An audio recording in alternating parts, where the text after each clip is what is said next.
حضرت ثوبان رضی اللہ تعالیٰ عنہ بیان کرتے ہیں، رسول اللہ صلی اللہ علیہ وآلہ وسلم نے فرمایا، جو شخص اس حال میں فوت ہو کہ وہ قبر و خیانت اور قرض سے بری ہو تو وہ جنت میں داخل ہوگا۔ حضرت ابو موسیٰ رضی اللہ تعالیٰ عنہ نبی صلی اللہ علیہ وآلہ وسلم سے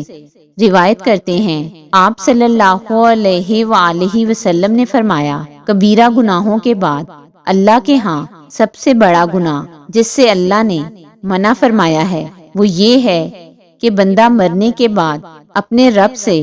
اس حال میں ملاقات کرے کہ اس کے ذمہ قرض ہو اور وہ اس کی ادائیگی کے لیے کوئی چیز نہ چھوڑے۔ حضرت عمر بن عوف مزنی رضی اللہ تعالیٰ عنہ نبی صلی اللہ علیہ وآلہ وسلم سے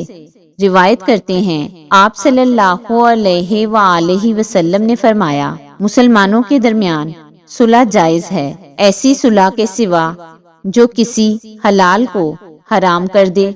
یا کسی حرام کو حلال کر دے، اور اس شرط کے سوا